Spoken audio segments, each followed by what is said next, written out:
Oke, kita akan melanjutkan diskusi kita mengenai pencobaan. Yang lalu kita sudah membahas Abraham.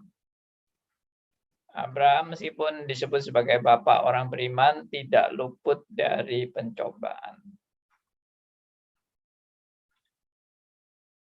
Dan bahkan bukan hanya mengalami pencobaan, tetapi Abraham juga jatuh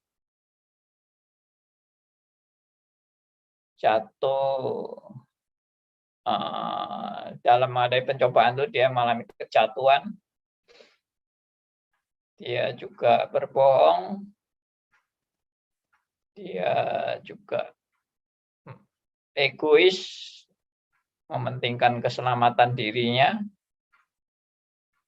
bahkan istrinya dikorbankan, ya,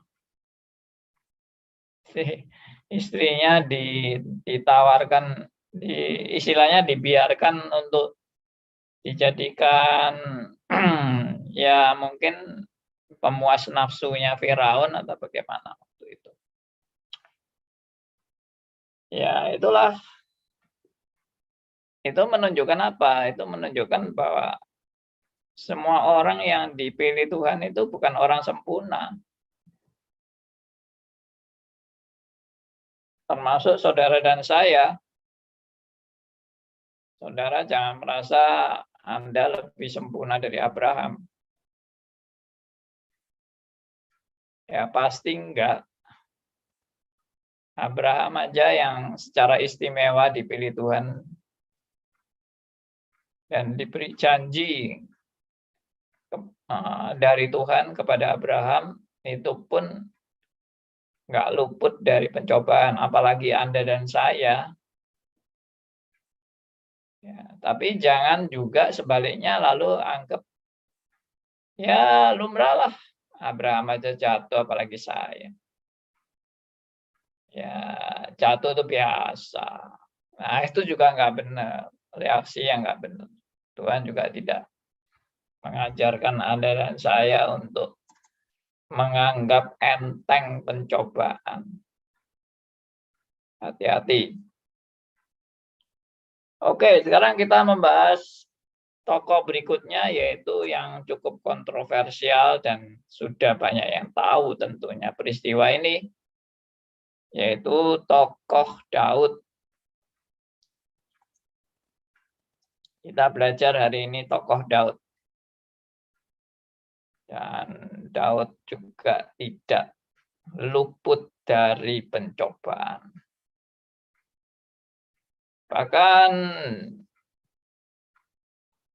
Bahkan cukup parah apa yang dialami Daud itu. Oke, saya akan share bahannya. Ini yang nomor 3.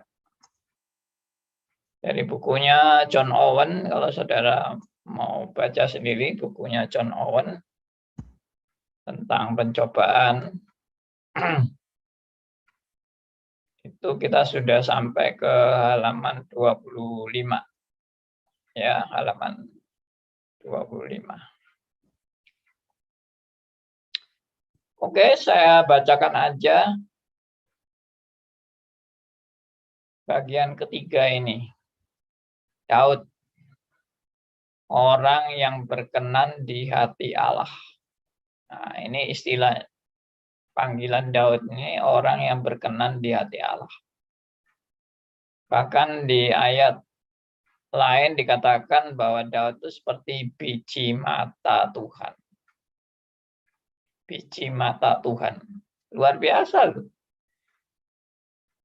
Dianggap sebagai biji mata Tuhan. Mata itu kan maksudnya mata itu adalah suatu hal yang sangat penting dalam tubuh kita kan. Dan boleh dikata pemeliharaan mata itu luar biasa sekali, makanya perlu ada air mata, perlu ada kelopak mata. Ya, dan kerjanya mata itu juga luar biasa sekali ya.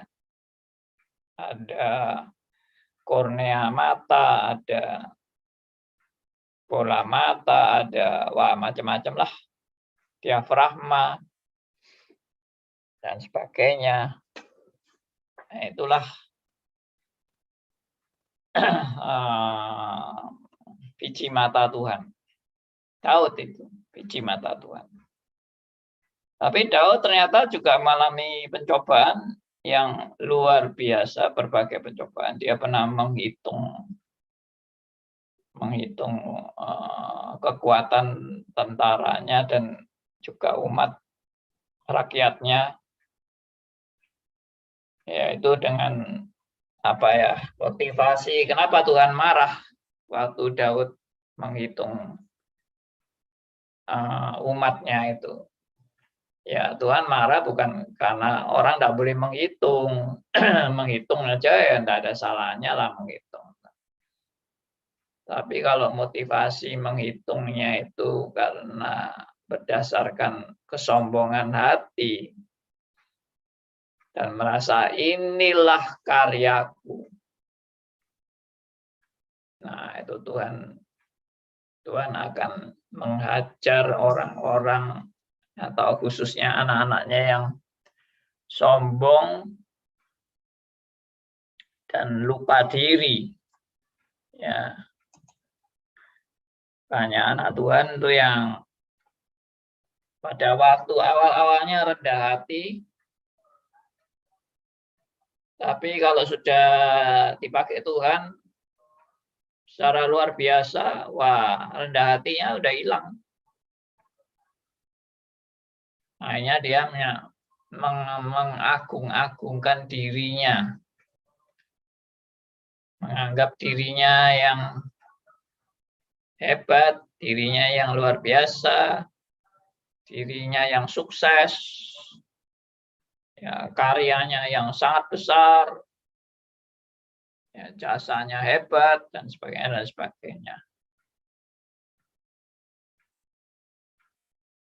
Nah, itulah kesombongan. Dan kita jangan menghina orang-orang yang sombong-sombong seperti itu, karena kita sendiri pun juga sering sombong. Kita yang tidak punya prestasi sama dengan mereka aja sudah sombong, apalagi kalau kita punya prestasi. Ya, tambah mudah jatuh dalam pencobaan kesombongan. Tapi kali ini yang ditulis adalah Daud itu orang yang berkenan di hati Allah, masuk ke dalam pencobaan untuk berzina dengan wanita lain. Ya, ini juga bukan rahasia lagi, ini rahasia umum. Ya, begitu banyak orang yang jatuh dalam perzinahan karena masalah, mungkin ada masalah dalam keluarganya, mungkin ada perselisihan dengan pasangannya, lalu ada godaan dengan pasangan lain. Ya, itu udah bukan rahasia lagi, udah bukan hal yang mengherankan lah. Ya, baik wanita, baik pria, semuanya bisa tergoda.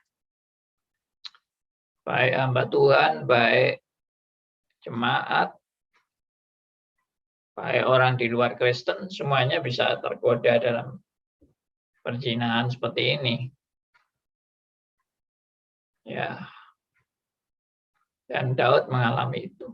Dia jatuh ke dalam dosa-dosa perzinahan dan membuat rencana jahat yang melibatkan orang lain dalam dosanya.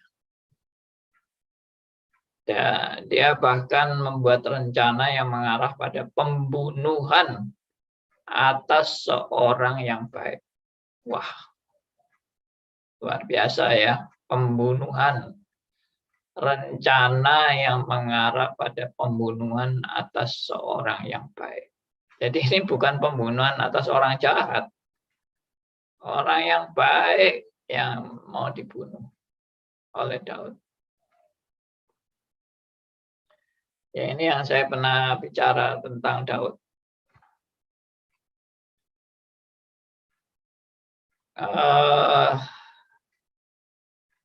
Sampai sejahat itu ya rencana Daud. Tapi ya itulah manusia yang Tuhan mau tunjukkan kepada saudara dan saya dan orang-orang yang dipakai Tuhan, yang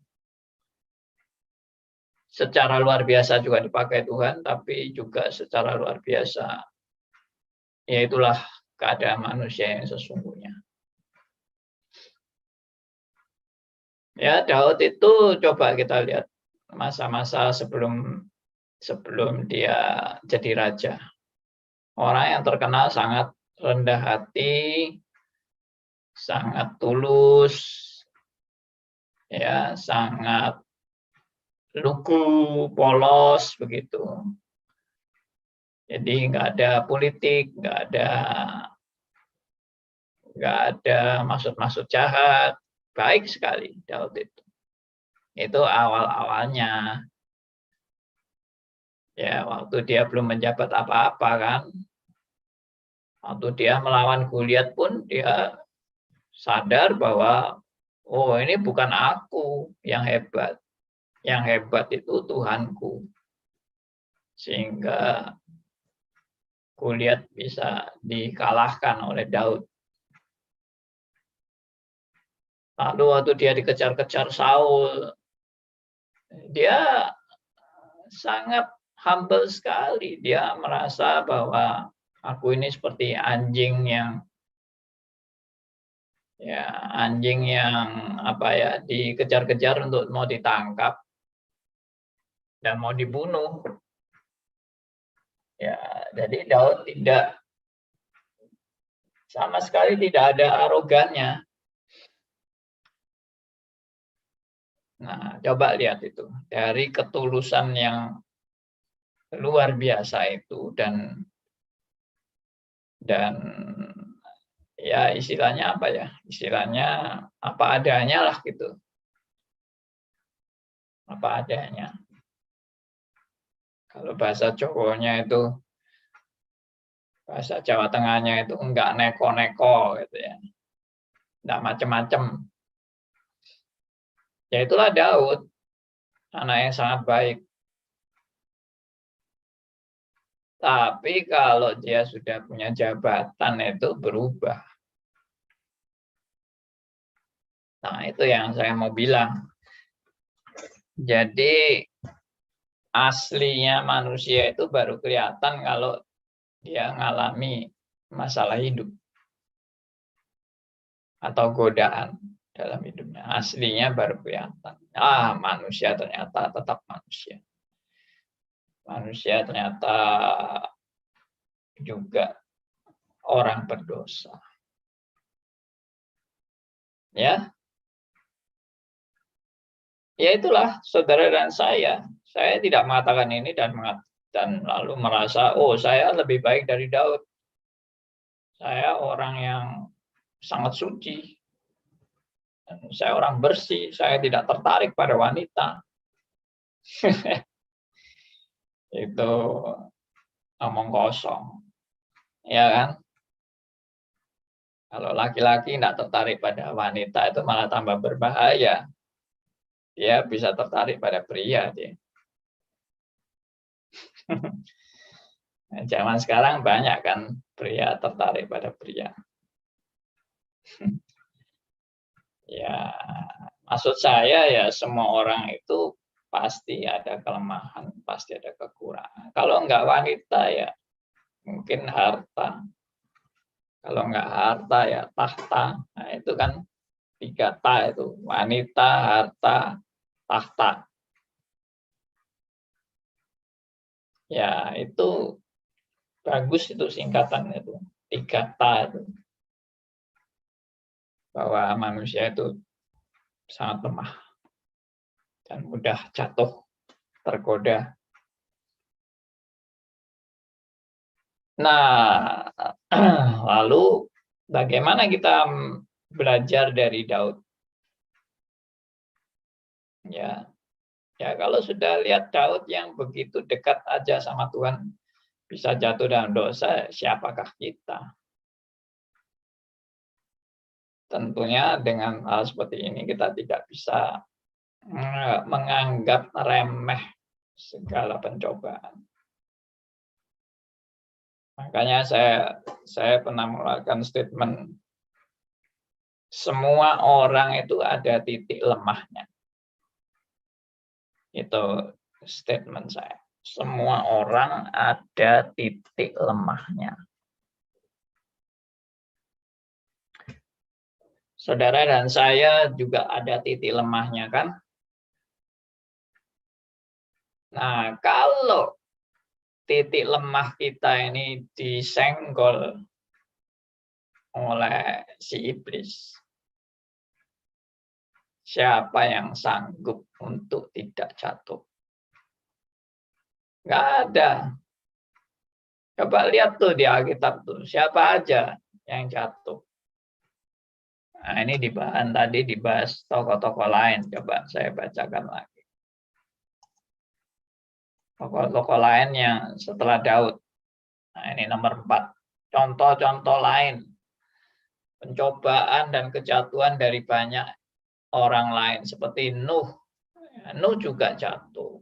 Lot juga jatuh. Hizkia juga jatuh. Petrus juga jatuh. Siapa lagi? Paulus. Oh, Paulus tidak pernah jatuh, Pak. Siapa bilang?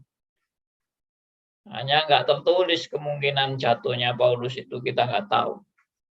Ya, saya juga tidak berani menuduh bahwa Paulus itu pernah jatuh. Tapi pernah ada dicatat. Paulus itu berkelahi dengan Barnabas, ya, mempersoalkan mengenai Markus. Di situ Paulus terlihat dalam posisi yang nggak benar. Menyikapi Markus itu dalam posisi Paulus itu tidak benar. Yang benar itu Barnabas. Tapi nggak disalahkan, artinya nggak, ya, tiap orang itu bisa punya penilaian yang salah terhadap orang lain. Tapi kan posisinya nggak benar, kan? Jadi apakah Paulus selalu benar? Enggak juga, enggak pernah dikatakan di Alkitab bahwa Paulus selalu benar. Paulus juga bisa salah. Jadi kita jangan mengecualikan orang. Oh, hamba Tuhan, kalau hamba Tuhan ini enggak mungkin jatuh dalam dosa. Hebat, hamba Tuhan ini hebat. Anda itu kok kayak orang nggak tahu siapa manusia. Ya, kita bilang apa? Manusia itu manusia yang sudah terpolusi oleh dosa, terdistorsi oleh dosa, sudah ternoda oleh dosa. Jadi Anda bilang, oh, hamba Tuhan ini sempurna, oh, dia baik, dia tidak mungkin jatuh dalam dosa, dia tidak mungkin tergoda. Ini orang ngomong kayak gini nih pasti nggak ngerti reform. Ya maaf, saya juga mungkin sudah menghakimi ya, tapi maksudnya reform itu nggak ngajarin gitu. Reform itu nggak ngajarin ada hamba Tuhan yang nggak mungkin jatuh dalam dosa, ada hamba Tuhan yang sempurna, ada hamba Tuhan yang wah betul-betul hidupnya jadi teladan 100%, nggak ada kelemahan, nggak ada kekurangan, omong kosong, bullshit. Ya terus terang aja, saya kalau dengar kayak gitu kadang-kadang jengkel juga saya. Mestinya nggak boleh jengkel ya. Memaklumi lah, manusia pun bisa punya pemahaman yang keliru. Tapi kadang-kadang jengkelnya itu terlalu memuji-muji seseorang itu berkelebihan sampai yaitu tadi orang itu sudah sudah menggeser kedudukan Tuhan menurut pandangan jemaat ini. Jadi hamba Tuhan ini lebih hebat, boleh dikatakan andalannya lebih diandalkan daripada mengandalkan Tuhan. Nah, ini sudah nggak benar. Oke ya. Jadi tadi Nuh, Lot, Hizkia, Petrus, termasuk Paulus, termasuk semua murid-murid yang lain. Saudara kira semua murid Tuhan Yesus itu setia-setia semua, sempurna semua. Ya, Yudas saja yang tidak setia. Yang lain setia. Enggak juga. Buktinya waktu Tuhan Yesus mati, murid-muridnya semua sembunyi, takut. Ya, mereka nggak berani mati membela gurunya. Takut semua. Lah apa ini menunjukkan murid yang setia seperti itu? Iya kan? Saya bukan menghina murid-murid Kristus, tidak. Tapi itu menunjukkan manusia. Saya pun juga mungkin seperti itu. Kalau saya waktu itu jadi salah satu murid Kristus, ya saya ikut bersembunyi dong. Mau mati konyol. Ya, lalu guru kita dibunuh itu bagaimana? Ya sudah, kita nggak berdaya. Tapi lebih baik kita menyelamatkan diri daripada kita mati konyol. Yaitu murid-murid Kristus yang pada takut. Siapa yang mau jadi Superman? Si Petrus sudah jatuh duluan. Petrusnya sudah menyangkal 3 kali. Ya, siapa lagi yang mau jadi Superman? Yang terlihat tercatat di Alkitab yang berani muncul hanya Yohanes, Rasul Yohanes dan ibunya Tuhan Yesus, Maria. Dan Maria yang lain ya. Maria Magdalena atau siapa? Saya tidak terlalu ingat berapa nama Maria yang ada di Alkitab. Nah, jadi kesimpulannya apa? Kesimpulannya memang nggak ada yang sempurna.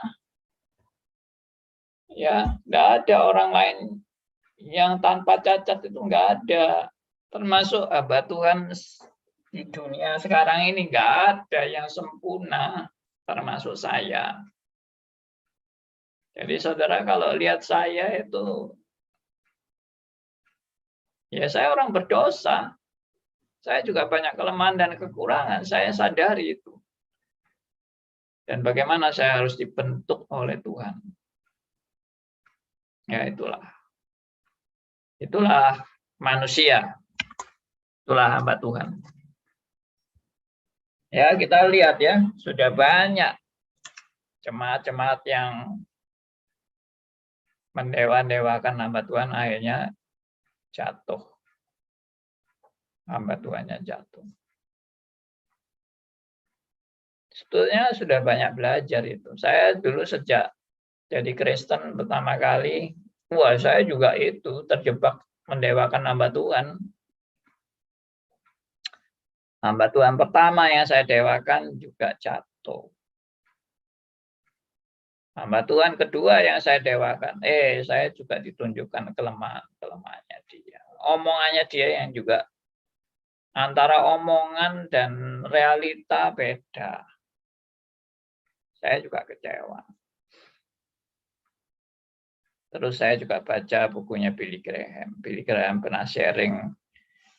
Dia dulu mengandalkan hamba-hamba Tuhan waktu dia masih pemuda, masih ya remaja pemuda. Dia mengandalkan hamba Tuhan. Hamba Tuhan yang dia andalkan jatuh dalam dosa.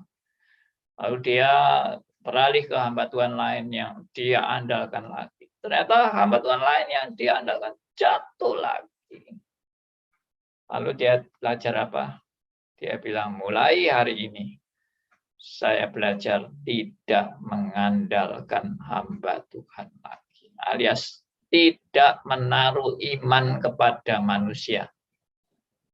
Memang Tuhan mau mengajar saudara dan saya untuk tidak menaruh iman kepada manusia. Jadi kalau gitu tugas hamba Tuhan itu apa? Tugas hamba Tuhan adalah menuntun jemaat untuk menaruh iman kepada Allah, bukan kepada saya. Itu tugas hamba Tuhan. Supaya jemaat belajar menaruh iman kepada Allah, langsung kepada Allah, bukan kepada hamba Tuhannya. Tapi kalau ada hamba Tuhan yang berperan sampai membuat jemaatnya menaruh iman kepada hamba Tuhan itu, hamba Tuhan ini sudah menyalahi tugasnya. Menyalahi tanggung jawab. Karena semua bersandar pada hamba Tuhan ini. Emangnya dewa, sehingga semua manusia bersandar pada dia. Ya akibatnya yaitu, kalau dia itu salah jatuh, habis. Karena imannya bersandar pada manusia. Nah, itu yang harus kita belajar. Puji Tuhan. Ya, saya juga banyak belajar.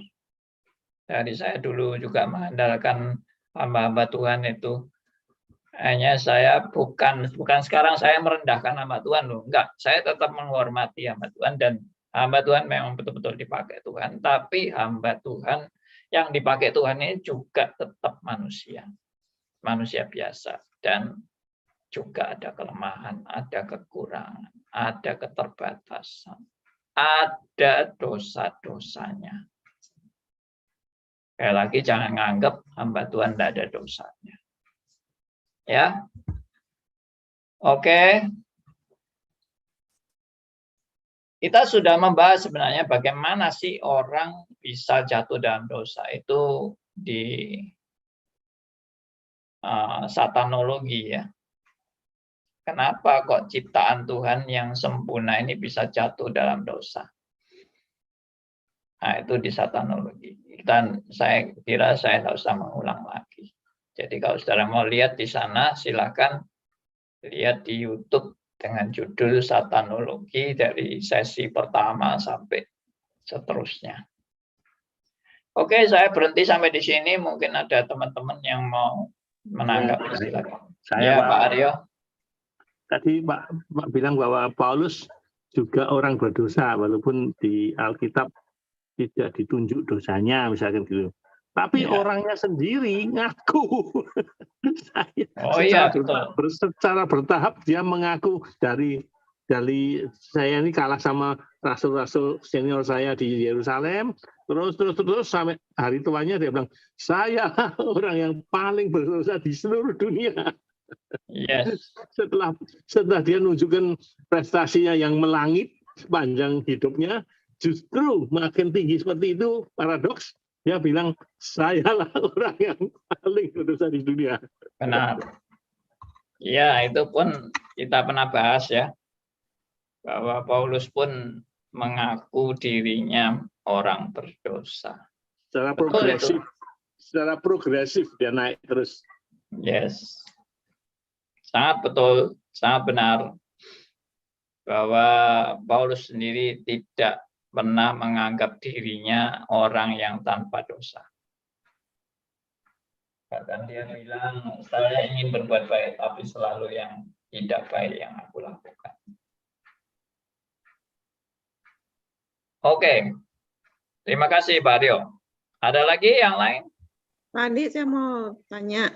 Ya, Deviana. Di Alkitab itu ada beberapa orang yang tidak disebutkan dia berdosa, antara lain Henok ya, dia bergaul dekat dengan Allah. Yes. Lalu Daniel, lalu Yusuf. Menurut Pak Andi gimana? Apa memang nggak dicatat? Ya. Nah, jadi saya percaya orang-orang seperti Henok, ya, seperti Daniel, seperti Yusuf dan sebagainya, meskipun tidak dicatat kelemahannya, tidak dicatat dosa-dosanya, dia tetap orang berdosa. Meskipun Ayub juga dicatat, ya ini contoh yang paling bagus Ayub itu. mungkin setelah ini saya mau bahas tentang Ayub. Diskusi kita tentang kematian itu sudah Kamis ini berakhir. Jadi Ayub itu juga disebut sebagai orang yang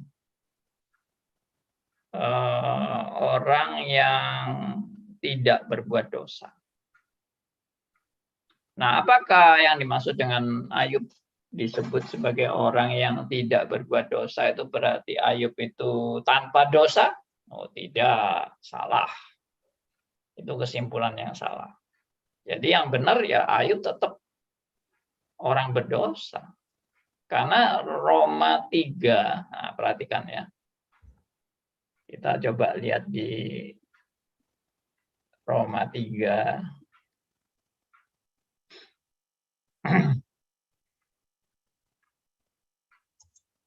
Bentar.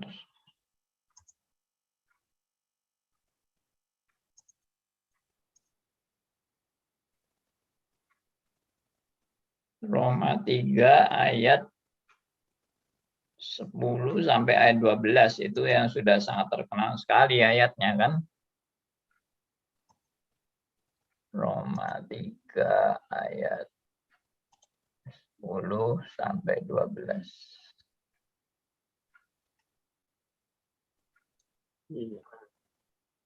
Silakan, ada yang mau bacakan? Saya bacakan, Pak. Ya. Tidak ada yang benar, seorang pun tidak. Tidak ada seorang pun yang berakal budi. Tidak ada seorang pun yang mencari Allah. Semua orang telah menyeleweng. Mereka semua tidak berguna. Tidak ada yang berbuat baik. Seorang pun tidak. Iya, jadi Alkitab sudah bilang bahwa tidak ada yang benar, seorang pun tidak. Termasuk Henokh, termasuk Daniel, termasuk Yusuf, juga orang berdosa. Saya pernah membahas riwayat Yusuf. Kelihatannya Yusuf itu nggak ada kelemahannya, kelihatannya. Tapi waktu itu saya juga bahas, Yusuf itu juga menjengkelkan. Ya, tindakan-tindakan Yusuf itu juga menjengkelkan saudara-saudaranya. Ya. Jadi dia ya memang ada pengkhotbah yang saya dengar terlalu mengagung-agungkan Yusuf. Yusuf ini orangnya baik sekali, murni sekali, tidak ada kelemahannya. Dia sungguh-sungguh cinta saudaranya, dia melayani saudaranya. Ya memang yang tertulis di Alkitab itu. Tapi apa benar Yusuf ini tidak ada kelemahan, tidak ada kekurangan. Tapi ternyata kok saudaranya sangat jengkel sama Yusuf. Kalau di mata saudara-saudara Yusuf itu Yusuf orang yang baik sekali dengan mereka. Ya mereka juga akan senang dong dengan Yusuf, masa jengkel. Ya jengkelnya karena iri hati memang. Tapi iri hati itu kan juga kalau saya lihat-lihat lagi ya karena Yusuf itu suka menonjolkan keistimewaan dia di hadapan saudaranya, jengkel dong. Ya kalau Yusuf orang yang mungkin peka, ya ini saya sedikit menganalisa secara kemanusiaan. Yusuf kalau orangnya peka, kalau dia ngomong kayak gini membuat saudaranya benci, ya dia enggak usah ngomong lah. Tapi ini semua kan karena skenario kita sudah tahu ini sudah dalam kedaulatan Allah ya. Tapi kalau ngomong tentang kemanusiaan tadi saya bilang, saya kalau bicara sesuatu membuat orang jengkel atau membuat orang menjadi marah, saya mungkin akan menunda omongan itu. Kecuali memang itu harus saya sampaikan, kebenaran yang harus saya sampaikan. Ya mungkin itu yang dilakukan oleh Yusuf, cerita-cerita soal mimpinya yang dia pamer-pamerkan bagaimana dia itu akhirnya menjadi orang yang sukses, ya memang itu benar, tidak salah. Yusuf juga mata-matanya papahnya, Pak. Nah, Suka klik span. Kalau bahasa Belanda itu klik span apa? Suka adul-adul. lapor-lapor ya. Ya, kesannya begitu kesannya. Ya, oke lah. Jadi sebetulnya tanpa perkecualian, Devi, ya, tanpa perkecualian semua orang pasti ada kelemahan, ada kekurangan. Jadi Tapi ya, tidak ada bapaknya, karena bapaknya memang mencintai anaknya istri yang keberapa itu, dua anak itu, Yusuf sama Benjamin itu barangkali yang karena anak istri yang dicintai, jadi dia ada manjanya dia. benar. Itu saya juga pernah mengkhotbahkan itu Yusuf itu. Maki Wandi, Halo Pak Liman. sorry Wandi. Enggak, saya bicara satu kenyataan, Pak Andi. Pak Andi bilang bahwa kita punya kelemahan, justru setan mengejar kita punya kelemahan, Pak ya. Sehingga seringkali kita jatuh pada satu dosa tertentu, Pak. Yang saya alami bahwa saya sebelum jadi anak Tuhan, itu bagi saya nggak ada satu masalah, Pak. Nggak ada masalah. Kelemahan itu bagi saya bukan kelemahan, bukan suatu keuntungan. Tapi setelah jadi anak Tuhan, saya tahu itu kelemahan ini, Pak. Dan kelemahan itu terus dibuat oleh setan sehingga saya seringkali jatuh merasa berat sekali jadi anak Tuhan. Dan ternyata memang kenyataannya ujung-ujungnya tidak enak, Pak. Hasilnya itu tidak enak. Berarti saya lakukan itu seringkali frustasi, Pak, menghadapi dilema paradoks seperti ini. Sementara kelemahan itu menuju ke suatu hal yang enak dulunya, tapi sekarang jadi anak Tuhan menjadi hal yang tidak enak sekali, Pak. Rasanya frustasinya. Dan itu menghadapi apa, Pak?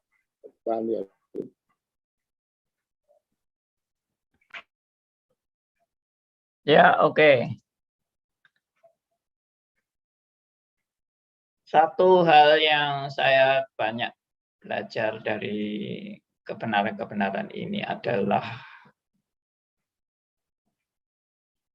belajarlah jadi hamba Tuhan yang apa adanya. Maksudnya, ya kita mengakui lah bahwa kita bukan hamba Tuhan yang sempurna. Kenapa sih takut kalau ada jemaat yang mengetahui kelemahan kita? Bagi saya, itu adalah suatu fakta yang justru jemaat perlu tahu bahwa hamba Tuhannya juga manusia yang punya kelemahan. Nah, yang jadi masalah kalau hamba Tuhan itu kepingin semua jemaatnya melihat dia sempurna. Dia hamba Tuhan yang sempurna. Tidak ada kelemahan. Tidak ada kekurangan. Orangnya sangat baik. Sangat memperhatikan jemaat. Oh, itu yang paling disukai jemaat itu. Hamba Tuhan yang kayak gitu. Ya, paling mencintai jemaatnya. Mau berkorban demi jemaatnya. Memperhatikan jemaatnya. Khotbahnya amat sangat bagus. Luar biasa. Nah, jadi kalau hamba Tuhan ini mengejar kondisi seperti itu, ya pasti dia tersiksa batinnya. Dia hidup dalam sandiwara. Saya tidak mengajari orang jadi hamba Tuhan yang ya sudah, gua apa adanya, gua ini memang rusak. Gua juga berzina, gua juga main judi. Gua juga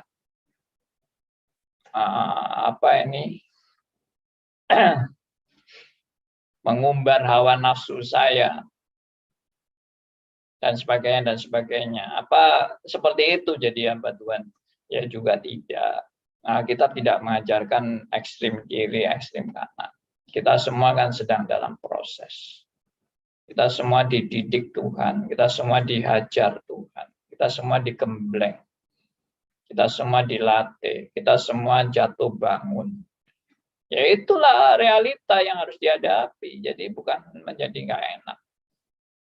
Ya memang siapa yang bilang jadi hamba Tuhan tuh jadi orang sempurna? Ya salahnya sendiri kalau dia akhirnya merasa nggak enak semua. Karena konsepnya aja sudah salah. Hamba Tuhan adalah orang sempurna. Nah, itu salah dong. Siapa yang bilang hamba Tuhan itu orang sempurna? Lalu jemaatnya juga salah juga. Salahnya sendiri jadi hamba Tuhan. Kalau sudah tahu dirinya tidak sempurna, jangan jadi hamba Tuhan. Ini juga ngawur omongannya. Ada hamba Tuhan yang ngomong gitu. Kalau sudah tahu dirinya tidak bisa sempurna, jangan jadi hamba Tuhan. Emangnya lu jadi hamba Tuhan tuh lu tahu kalau dirimu sempurna. Baru lu mampu jadi hamba Tuhan. Ya justru itu yang hamba Tuhan brengsek itu. Yang merasa dirinya sempurna itu. Ya maaf, saya juga mengcounter orang-orang yang terlalu arogan dan terlalu sombong. Merasa diri sudah sempurna jadi hamba Tuhan. Sempurna munafiknya mungkin. Dia sudah sempurna, sangat munafik. Ya, saya mungkin dalam hal ini agak kontroversial sedikit. Saya bukan hamba Tuhan yang jaim itu. Tapi saya bullshit semua. Kejaiman. Saya bukan sebaliknya juga. Ya sudah, hamba Tuhan kalau gitu kepelacur aja.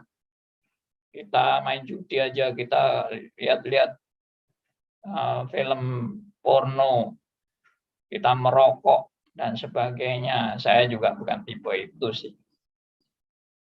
Meskipun saya juga manusia biasa yang tadi itu berdosa. Ya, jadi begitu Pak Liman, apa adanya lah kita. Sampai kita tetap diproses. Atau sangat tulus saya kira, meskipun dia sangat apa ya, sangat terputus-putus Pak Aryo suaranya.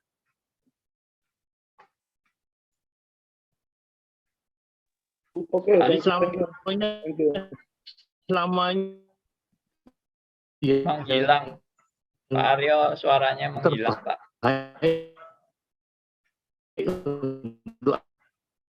Salahnya.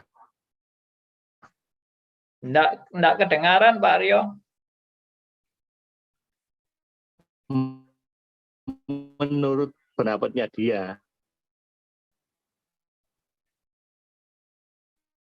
Enggak kedengaran, Pak Aryo. Suaranya putus-putus. Oh iya, saya sekarang dengar Pak. Internetnya mungkin lagi trouble itu Pak. Oh ya. Ya. Sekarang masih putus enggak Pak? Masih putus-putus Pak. Masih putus ya. Nah ini sekarang lebih enak ini. Sudah lebih dengar.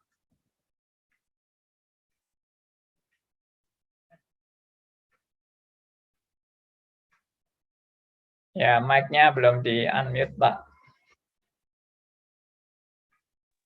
Ya, saya tidak putus ya, Pak? Ya, oke, bagus.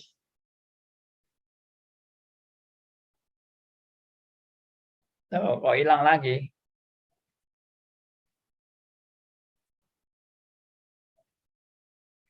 Ngadat. Ngadat, Pak, internetnya, Pak. Apa putus lagi, Pak? Nah, ini baru muncul suaranya. Iya, artinya saya kagum dengan Paulus. Dia dalam keadaan yang paling jahat dan dia dalam keadaan yang sudah bertobat selalu posisinya setel kenceng membela Allahnya. Iya, betul. Dia tidak jaga image, tidak jaim dan sebagainya, enggak. Dia Iya. konsekuen sekali kok, dia yakin saya sedang menjaga Allahku kok. Jadi itu orang istimewa itu. Mungkin kalimatnya yang kurang tepat, Pak. Dia bukan menjaga Allahnya. Dia sadar dia malah yang dijaga Allahnya. Setelah dia bertobat. Iya betul. Setelah dia bertobat. Nah, yang pertamanya, yang awal Iya, yang pertama dia merasa menjaga Allahnya. Yang pertama. Iya betul. Ya. Istimewa dia, orang yang istimewa sekali.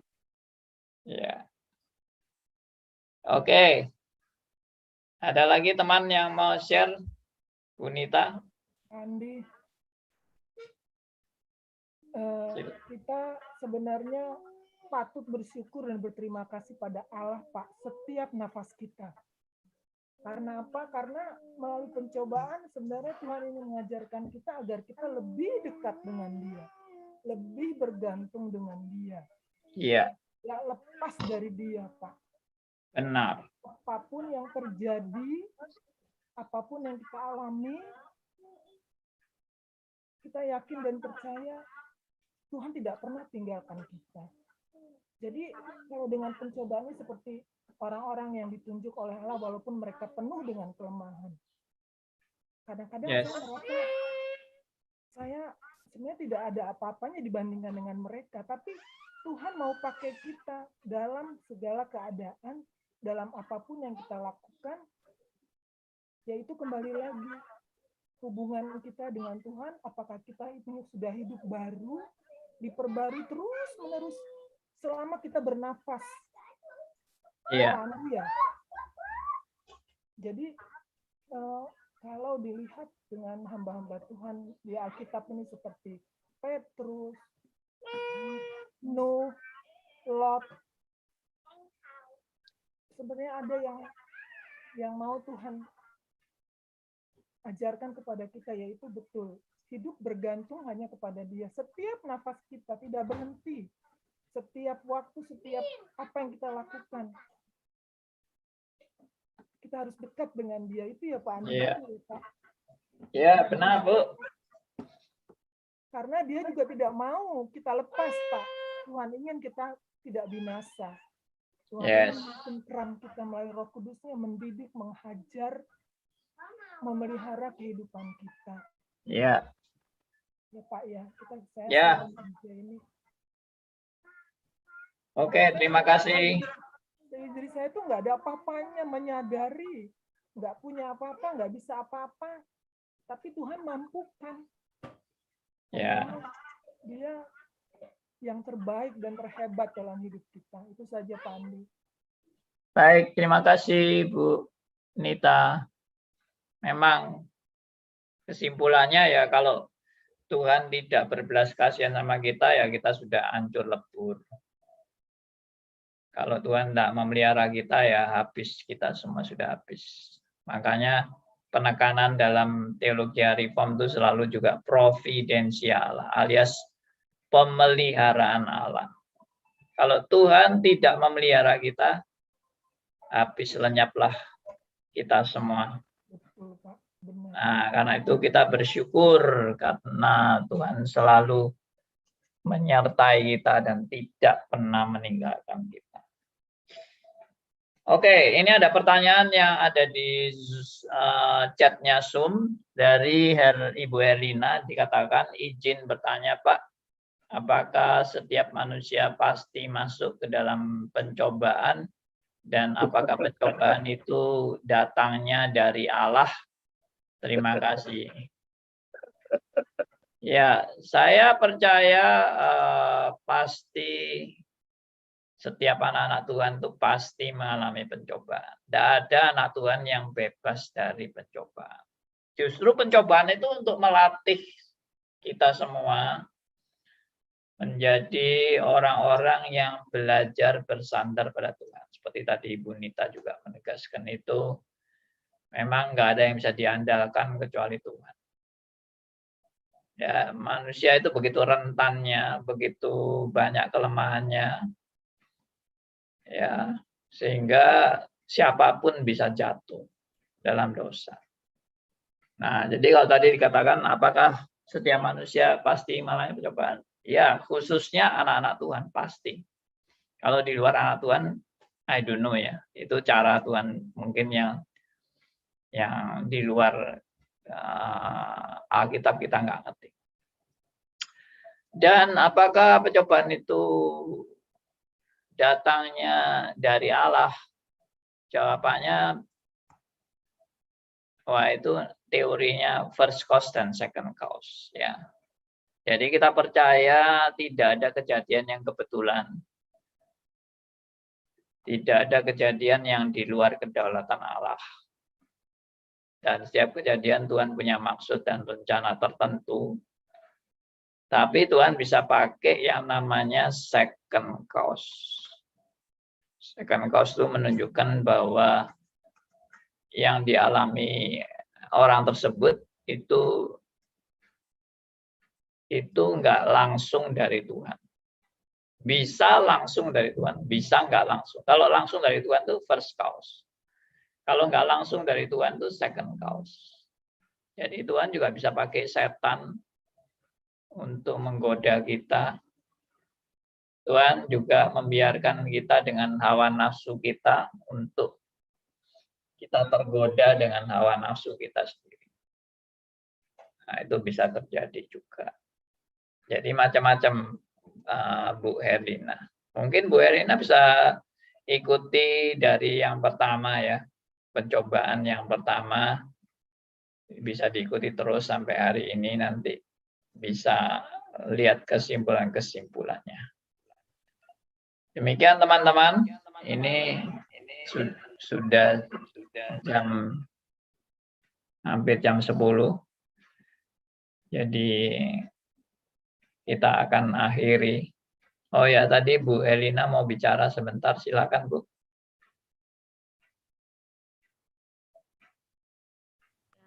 Halo Pak, terima kasih buat penjelasannya. Ya. Saya mau apa itu? Kan tadi kan Bapak bilang kan kalau pencobaan itu ada bisa datangnya dari Allah atau memakai istilahnya kayak orang kedua kayak iblis gitu ya Pak ya. Iya benar. Kan kadang manusia ini kan Pak itu pasti berbuat kesalahan gitu ya Pak ya, tanpa kita kayak kita sadari atau tidak kita sadari. Nah, pertanyaan saya itu apakah kesalahan-kesalahan atau kesalahan yang pernah dosa-dosa yang pernah kita lakukan itu yang tadi saya mau nanya itu memang apakah dari Allah atau dari iblis sendiri Pak, seperti itu, apakah memang manusianya itu sendiri yang ingin berdosa seperti itu? Kurang paham yang terakhir apa? Maksudnya yang terakhir itu apakah memang karena manusianya yang tidak tahu atau memang dia ingin jatuh ke dalam dosa itu sendiri, apakah mungkin seperti itu Pak ya, karena dia membuat karena dia melakukan dosa seperti itu, dia sudah tahu itu berdosa tetapi dilakukannya Pak. Jadi apakah memang manusia yang mau jatuh ke dalam dosa atau bagaimana? Oke, baik, saya akan jawab. Jadi memang kita bisa jatuh dalam dosa itu bisa karena keinginan kita sendiri. Bisa kita tahu bahwa itu tidak benar, tapi kita istilahnya bahasa Jawanya itu jarak itu, atau ndablek itu, atau ya sengaja memang berbuat dosa. Ada yang tidak tahu bahwa itu dosa. Ada hal-hal yang orang nggak tahu kalau itu bersalah. Padahal dia anggap dia melakukan kebenaran, padahal itu tidak benar di mata Allah juga bisa. Jadi banyak kemungkinan orang jatuh dalam dosa itu banyak sebab. Bisa juga godaan iblis. Bisa juga pencobaan yang datang dari Tuhan sendiri. Jadi semua banyak, tapi ada beda-bedanya itu di situ. Nah, itu saya sudah jelaskan semua di sesi-sesi sebelumnya, Bu. Jadi mungkin Ibu Erlina bisa dengarkan seri pencobaan ini berurutan dari seri pertama, kedua, ketiga, dan seterusnya. Nanti bisa berurutan, itu konsep kita bisa terbentuk nanti ya, tentang menghadapi pencobaan ini bagaimana. Demikian teman-teman, sudah jam 10 lewat. Ya, terima kasih. Tuhan memberkati. Kita akan tutup acara kita dalam doa. Dan saya minta yang berdoa kali ini adalah Ibu Tripi ya. Oh, masih masak ya. Ini aja yang berdoa Ibu. Ya Pak Andi Halim. Oh ada ya. Pak. Bisa pimpin doa, Bu Tripi? Oh ya, bisa Pak. Ya, silakan. Mari Bapak Ibu kita berdoa.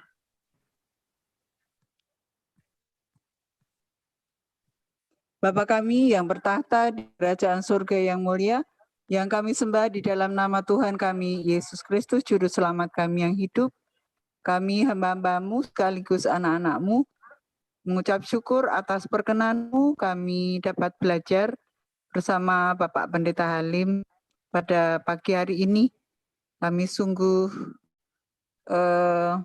menyadari bahwa kami tidak lepas dari dosa dan pencobaan. Namun kami senantiasa memohon kuasa Roh Kudus Tuhan untuk memampukan kami menjadi anak-anak-Mu yang nantinya mendapat mahkota kehidupan yang sudah Tuhan janjikan. Kami berdoa bagi Bapak Pendeta Halim senantiasa Tuhan berkati dengan hikmat-Mu, dan Bapak Ibu yang berada di sini pun juga Tuhan karuniai dengan hikmat kebijaksanaan-Mu. Kiranya Tuhan berkenan mempertemukan kami kembali pada pertemuan-pertemuan yang sudah direncanakan, sehingga semuanya ini menjadikan kemuliaan nama Tuhan. Ampuni segala dosa dan kesalahan kami, terselip dosa, pikiran, perasaan, dan perkataan kami yang tidak diberkenan Tuhan. Kiranya Tuhan berkenan mengampuni. Di dalam nama Tuhan kami, Yesus Kristus, kami berdoa dan mengucap syukur. Amin. Amin. Terima kasih Bu Tripi. Terima kasih doanya.